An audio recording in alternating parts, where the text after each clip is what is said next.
Morning mga kadonya, and for today's video magtitinda na ako ulit ng hipon.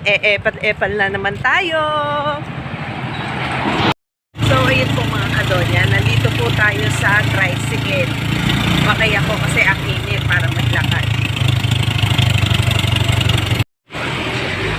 So ayun mga kadonya, nabilan na po tayo ngayon ng dalawa. So may natitira pa. Alok-alok lang hanggang sa maubos. Ito po, nagpipinta ng hipon ng aking kaibigan. Opo. Inaantay-antay ko ito. Tuwing dumadaan, bibigyan ng hipon ng sariwa. Sariwang-sariwa. Bili kayo, mga kaibigan. Naibati po. Bumati po kayo. Binabati ko po ang aking mga kapatid sa probinsya. Noon naman kasi isdang sariwa. Sa Negros. Sa Negros? Kapatid ko. Yan ang tabindagan. Yan ang ragay. Ito masarap. Buhay pa, oh. Buhay na buhay ang hipo. Sige po. So, ayan mga kadonya, nabilan po tayo ulit. Tapos, diretso tayo dito sa looban nito.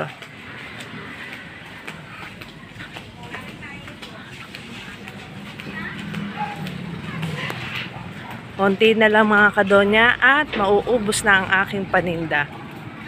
Oops, gigilid tayo at andyan na yung sasakyan.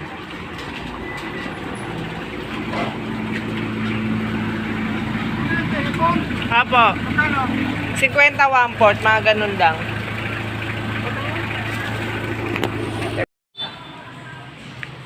So, ayun mga kadonya, nabilan po tayo.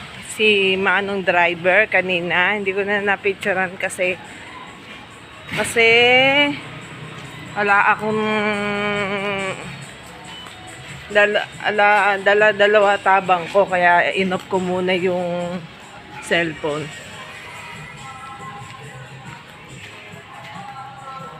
Ayan, dito tayo. Pinasok na natin loob ng orchids. Sana makaubos na tayo. So, ayun na mga kadonya. Nabilan na po tayo. Papauwi na po tayo. Hindi ko na-videoan si ate at nagmamadali. Ayan, palabas na po tayo. Dalawa na lang. Napakatulin. Hipon! Ayan, napakabilis ng bentahan ng hipon. Marami kasing mahilig sa hipon, kaya saglit lang.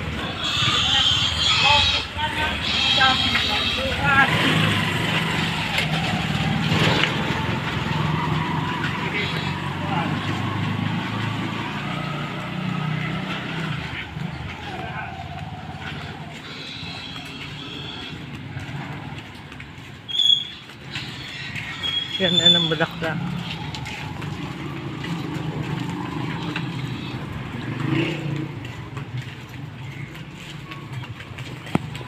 Labas na tayo.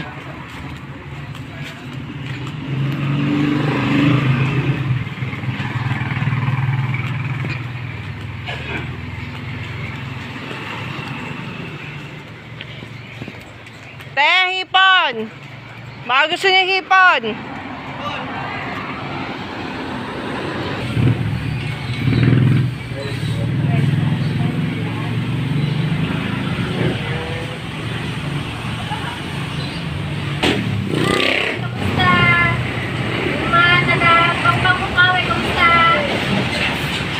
Pangalan mo? Baby Jean. Mary Jean? Baby Jean. Ayan po mga kadonya, si Baby Jean ang huli kong customer na napumakyaw. At maraming salamat po. Ayun mga kadonya, maaga tayo nakaubos. Saglit lang, 30 minutes lang. At nandito na tayo sa tricycle. Pauwi na tayo.